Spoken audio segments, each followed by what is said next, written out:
혹시나 했는데 이번 주도 역시납니다. 코로나19 확산세가 충분히 가라앉지 않았다는 분석 속에 수도권에는 2.5단계 거리 두기가 계속되고 있습니다. 곳곳에서 부정적인 전망이 나오죠. 지금의 코로나19 팬데믹 상황이 5년 이상 갈 수도 있다는 전문가 이야기까지 들려옵니다. 이 전쟁이 장기전이라면 그에 걸맞는 체력을 반드시 준비해야 할 겁니다.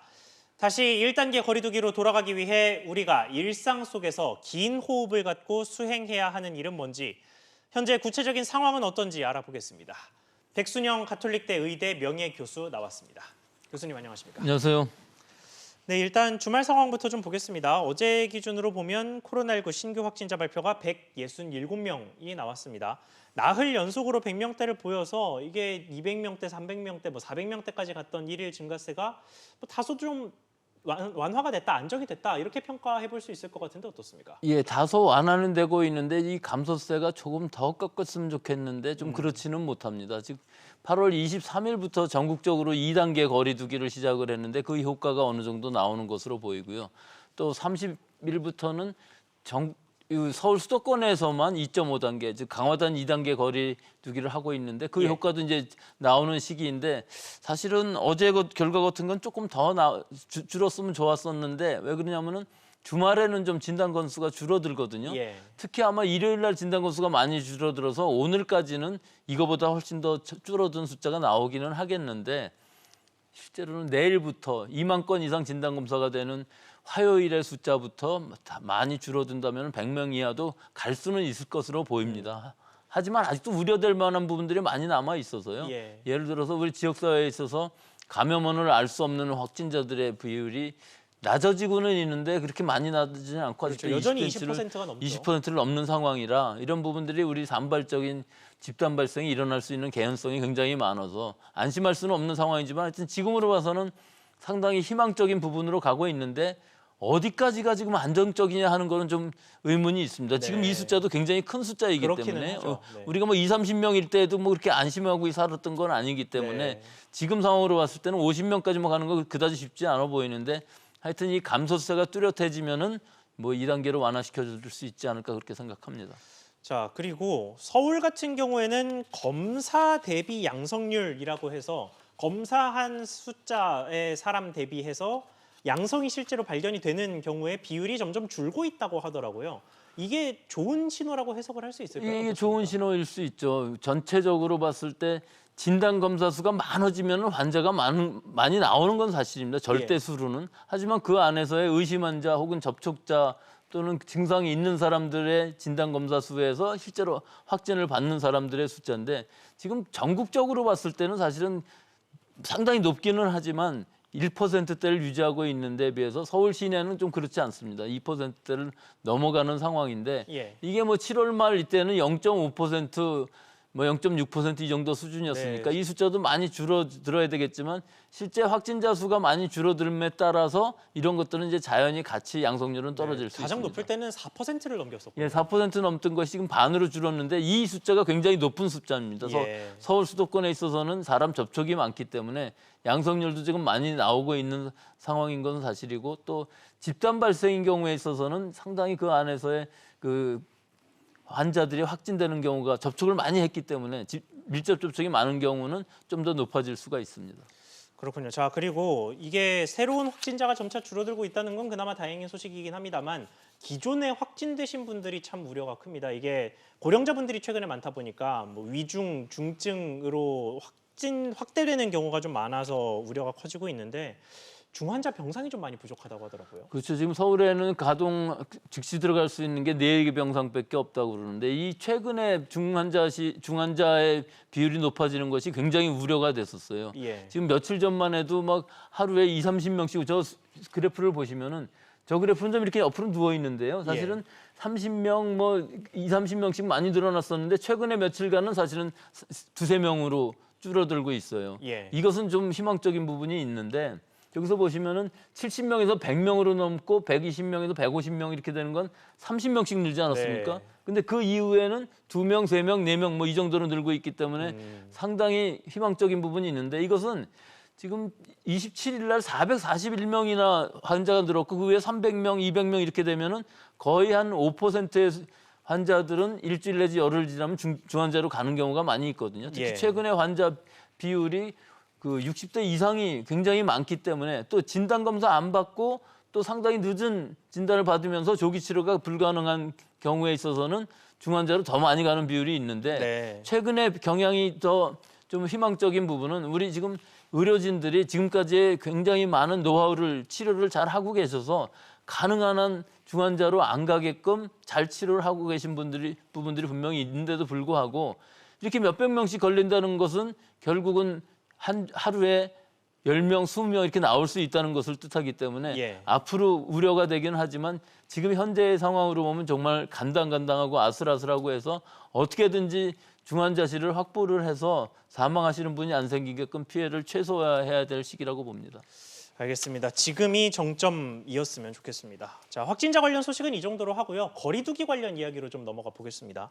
사회적 거리두기 2.5단계가 일주일이 더 연장이 돼서 지금 오늘도 계속해서 시행이 되고 있는데 특히 최근에는 이 지난주에 프랜차이즈 카페만 강화된 방역 수칙을 준수시키다 보니까 제과점으로 사람들이 몰려간다라고 해서 이번 주부터는 프랜차이즈 제과점도 이 방역 수칙에 넣었다고 하더라고요. 그런데 이렇게 하니까 한강 공원이 붐빈다고 해요. 아예 야외로 나가서 편안하게 있겠다라고 하시는 분들이 많아지는 건데 야외로 나가면 괜찮습니까? 어떻습니까? 꼭 그렇지는 않습니다. 지금 이 프랜차이즈 빵집뿐만 아니라 아이스크림집 뭐 이름 있는 집들은 다 못하게 한 것인데 예. 또 거기에 하나 카페라 할지라도 이런 프랜차이즈 카페가 아닌 건 아무리 대규모라도 다 들어갈 수 있는 상황이기 그렇죠. 때문에 사실은 이 상황은 우리 국민들이 어디는 가고 안 가고 뭐 이런 걸 따질 것이 아니라 밖에 나가서 여러 사람이 모여서 오래 장시간 얘기하는 것을 좀 자제해야 될 시기인 것은 맞는데 그럼 야외라고 그래서 괜찮냐 하면은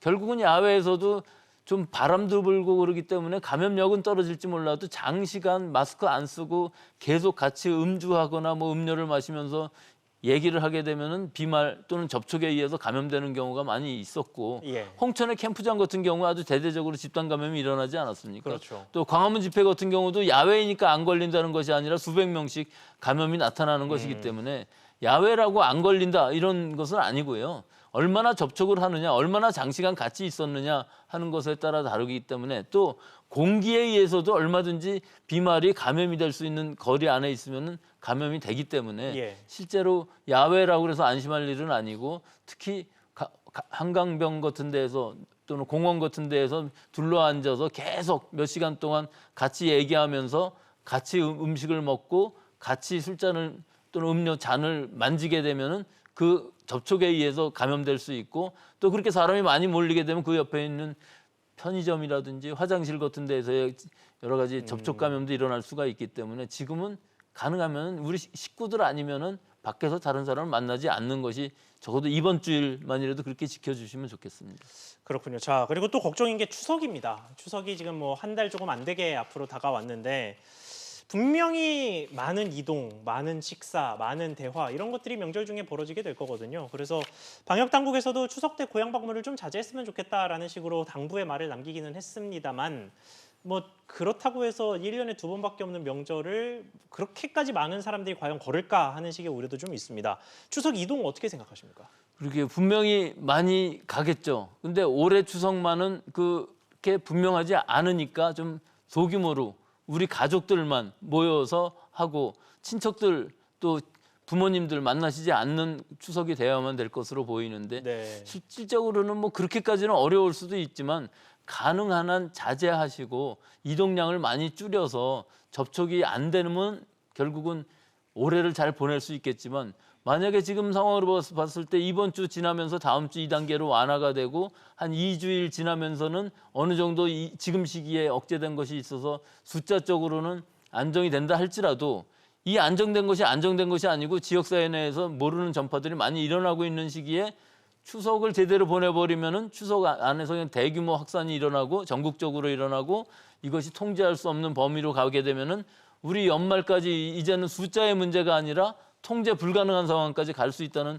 공포감을 가지셔야 됩니다. 그래서 이번 추석은 역귀성도 그렇고 귀성도 그렇고 가능한 최소한으로 하시고 혹시라도 가셨더라도 다 같이 모여서 뭐 화투를 치신다든지 윷놀이를 한다든지 다 같이 식사를 한다든지 하는 것들을 자제하시고 네. 예, 방역 수칙을 가능한 한 다 지키시고 하신다면은 그나마도 좀 막을 수 있을 것 같은데 그건 좀 무리한 부분들이 분명히 있고요. 그렇겠죠. 또 가구 오구 대중교통 등도 지금 50% 정도만 한다 그러고 자가용도 뭐 여러 가지 홀짝제 한다 그런 얘기도 나오고 하는데 뭐 그런 거보다도 일단 국민들이 자각해서 지금이 엄중한 시기다. 이제 추워지는 시기에 대유행이 나올 수도 있는데 이 시기에 추석을 잘못 보내면 내년 설은 완전히 이동 금지가 될 수도 있다 하는 생각으로 방역 수칙을 잘 지키시는 것이 좋을 것으로 봅니다. 알겠습니다. 자, 아무래도 백신이 나와야 이 모든 문제가 좀 끝나지 않을까 싶은 생각이 듭니다. 그런데 미국에서 약간 백신 이야기가 좀 논란이 되는 모습이에요. 조기 승인, 그러니까 10월 중에 성과가 좋은 백신을 미리 승인할 수도 있다라고 그 미국 당국에서 이야기를 했는데 제약사들이 여기에 오히려 반발을 했습니다. 사실 승인이 일찍 나오면 제약사들한테 금전적으로 이득이 될 것 같은데 오히려 공동서약을 내고 정부 승인보다 백신의 효능 입증을 먼저 하겠다. 효능이 스스로 입증되지 않으면 정부 승인을 받지 않겠다. 뭐 이런 식의 발표를 할 예정이라고 해요. 지금 상황이 어떻게 돌아가고 있는 겁니까? 우선 백신이 개발된다 할지라도 올해 안에 개발된다 할지라도 그것이 전 세계적으로 퍼져서 어느 정도 효과를 나타내려면 상당한 시간 걸립니다. 예. 그리고 그 백신의 효능이 과연 50% 이상 될 것이냐 하는 것도 아직 보증이 안 되고 또 유효성뿐만 아니라 안전성이 어떻게 될지도 아직 확실하지 않은 상황이거든요. 미국의 경우에 있어서 2개 회사 정도가 지금 삼상을 다 하고 있기 때문에 예. 10월 말 정도면 삼상이 다 끝나서 효과는 어느 정도 알 수는 있을 거예요. 그렇지만 그것을 효과를 다 확보하기 전에 확인하기 전에 승인을 먼저 받아버린다면은 결국은 큰 문제가 생길 수 있는 것이거든요. 네. 근데 여러 가지 정치적인 이유로 해서 승인을 먼저 하고 접종을 할 수도 있을지도 모르겠어요. 이건 정치적인 문제지 이 보건학적인 문제는 아니거든요. 근데 이 개발하고 있는 회사들이 적어도 그런 효과 또 안전성, 효과라는 의미는 이 면역력이 생겼다 할지라도 이게 얼마나 갈지도 좀 봐야 되기 때문에 그렇죠. 시간이 걸릴 수밖에 없는 예. 것이거든요.